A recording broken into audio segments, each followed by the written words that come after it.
Welcome back to Mental Skills for CFC Academy. My name's Eric Panzer, and today's session is session 3, and we'll be focusing on goal setting. Today's session focuses on a very important aspect of your life and of your soccer career, and that's focusing on figuring out your why.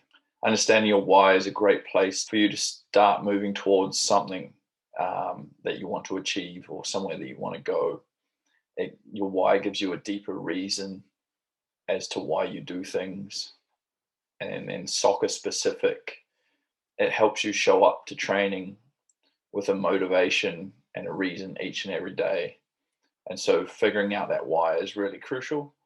And then what we'll also do is we'll work on how to set goals, work through the process of setting them, gaining some clarity around them, and also developing some strategies for you to achieve them. So your why, it's your internal motivator. It gives you clarity in behavior. It's a passion giver, having something that you actually care about and that you want to do and want to achieve, or somewhere that you want to go, or someone who you want to become. Your why is a massive motivator for that. Your why also allows you to live purposefully. It gives you a reason behind why you do things. So for us in the academy, for the academy players, for the academy coaches and the academy managers, it's very important for you to know for yourself why you are playing soccer. As a coach, it's important for you to know why you're coaching soccer. As a manager, it's important for you to know why you're managing the soccer team. So for all of you, knowing why you play or why you're involved gives you clarity each day, so that when you show up to training or games, that you're showing up for a reason. So knowing your why is really important, because when things get tough, you can reflect back on why you're doing that specific thing. So if you're going through a tough time with soccer, if you're struggling to enjoy it or whatever, once you've worked through figuring out your why, you can reflect back on, okay, well, am I going about things in the right way? Am I doing things at training that are reflective of why I'm playing? So a couple reflection questions for you to get started with. Take your time. Why did you start playing soccer? And why do you still play soccer? So these are a couple great questions for you to take some time to think about and write down the different reasons why you started, the different ideas that you might have of why you still play, and things like that. And that'll really set the platform going forward, especially for today's session around goal setting.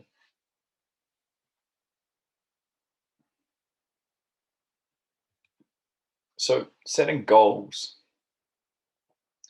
Goals are targets, are focus points, and they're a direct result of your why. So why you're playing soccer will lead to what you want to achieve, or what you're trying to get out of soccer, and therefore what you're trying to achieve or what you're trying to get out of soccer, you can start to set goals that will allow you to progress towards that. So we're going to work on addressing some key areas around goal setting, walking through some steps that you can take, but also giving you the opportunity to kind of build a ladder with your goal at the top, and then you work through the different steps that you need to achieve. And this process can be used for any goals, whether it's sport, whether it's school, whether it's life.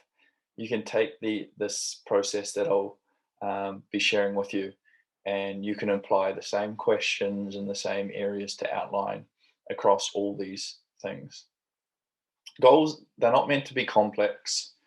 This process will clarify how you can set goals and fill all the steps needed for you to achieve them. So this isn't supposed to be something that's challenging or complex. It's just giving you a simple tool that you can use and clearly outline key areas that need to be addressed when setting a goal. A massive part of this is right down your goals. It's proven by research that those that write down goals are more likely to achieve them. But just simply by writing it down, it makes it permanent, and it gives you this proof that you can look at every single day, and you can remember what you're striving towards or what you're working towards. And it gives you that purposeful behavior. Having written it down, it's kind of etched in stone that that's something that you're looking at achieving. And so you can look at it as often or as little as you want. But writing it down should give you more motivation to then achieve it and strive for it.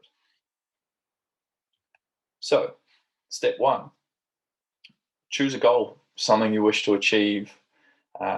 It doesn't have to be winning a World Cup. It can be as simple as improving my left foot. The goal is up to you, but whatever you wish to achieve, be specific about what you're striving for, and then outline what you want to achieve. Step two, purpose and reason. So think about the reason behind you setting this goal. What's the purpose of this goal? Why is it important to you? And what is the greatest benefit of you achieving this goal? So ask yourself those questions and write down those answers. The purpose of this goal is because I want to improve my technical ability. Why is that? Why is it important to you? Improving my technical ability is important to me. Developing into a better soccer player, a more consistent soccer player. And what's the greatest benefit of you achieving this goal?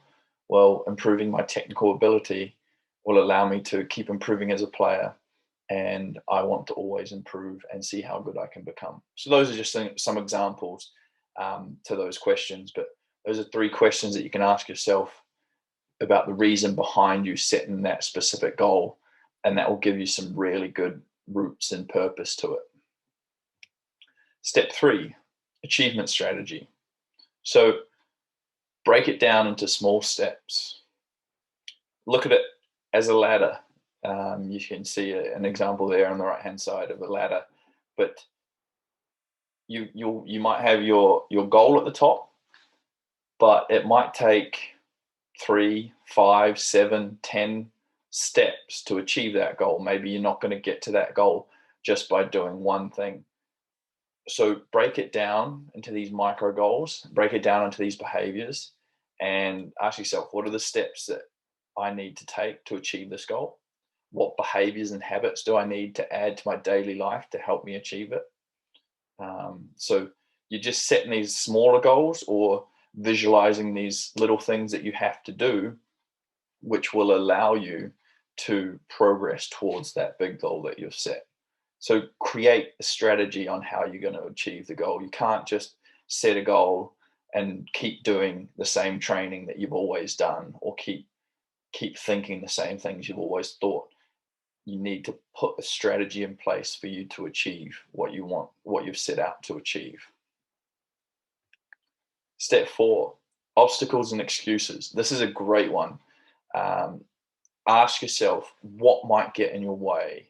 Like, what's going to stop you from achieving this goal? And the best person to know that is you, because no doubt you've been through a time where you've restricted yourself from achieving something, so you know where you lack or where your downfalls are. So be self-aware, reflect on obstacles or excuses that you might have, whether they're bad habits, whether they're negative thoughts, whether they're unwillingness, laziness. Acknowledge these, make note of these, especially if they might stop you from achieving your goal. So if they do become part of your behavior when you're on this journey to achieving this goal, if you acknowledge them and you recognize them, and you see one creeping into your behavior, or you start getting an urge to think negatively because you're not achieving it as quickly as you want to be, you can then be like, I don't need this.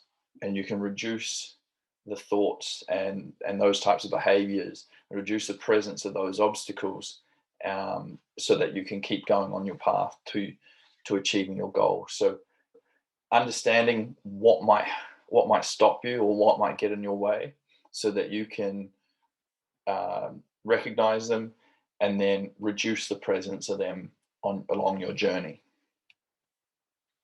And step 5, setting a time frame. So time frame shouldn't add any added pressure or stress. It's just a great way to check in. It helps you monitor your progress, but it also helps you align with those goals or those micro goals that you're setting, and that you can see whether you're on track or not. So, as I said, shouldn't be added pressure or stress. It's just an outline that you feel is realistic for you to make the progress and improvement you wish to. But it's not the be all end all. If you don't achieve the goal by the date you've set, it's not the end of the world. You're still working on it, and it just might take more time than you expect. But putting a time frame on it does help the motivation. It does help you monitor the progress that you're making, and it's just a great way to check in as well. So overall, goals are they can always be refined. They're never fully final or complete. You can always review, refine, adjust them as you go. You might get a hiccup along the way. You might get injured. You might get dropped. And playing was a crucial part in what you were trying to achieve. So you might have to readjust. You might have to sidestep and make some adjustments. So they're never final or complete. You can always review, refine, adjust them. And as I said, they're not always straightforward. So they require continuous adjustments. And you just have to be willing to do that. You don't have to be straightforward. This is my goal. This is how I'm going to achieve it. And away I go. You have to be flexible, and you have to be able to manage different things that come in. The willingness and the drive to go for it is really important. But having those strategies in place and recognizing the excuses that might come in and things like that, that's very important for you to achieve it as well. So the worksheet is simply a step-to-step guideline. It has all the questions that has just been asked. It outlines each step of the goal setting process. It also has the questions about your why.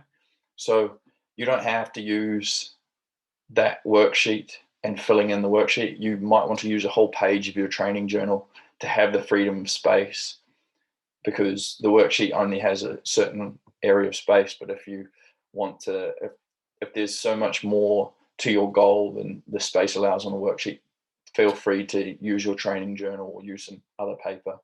I hope you use the process for more than just one goal. You can set goals, you can set performance goals, you can set physical goals, you can set classroom goals, all different things. But what you can do is you can use the process, you can repeat the process for each goal that you're trying to set.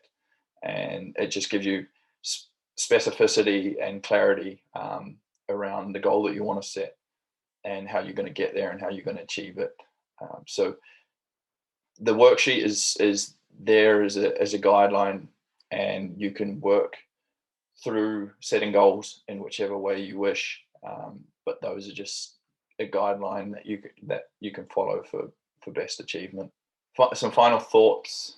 The most important thing here is to clarify your why first, why you're playing soccer and why you keep playing soccer, because that will allow you to get some or develop some goals that are really focused on why you're playing, and therefore you'll be playing soccer with a purpose because it's got this why behind it. So setting goals that are associated with why you're playing, it'll give you that internal motivation already, because your why is an internal motivator. It drives you to behave in a certain way. So when you associate goals with that, you're only going to be you're going to have more of a chance to achieve those goals, because you should be highly motivated. Ensure that the goal has value to you. Once again, as often with a lot of these topics, it's not a competition. Just because he wants to score 10 goals this season, one of your teammates, doesn't mean you have to set a goal. I want to score 11 goals this season. It's not a competition. The goal has to be valuable for you. It's for yourself, and it's something that you want to achieve.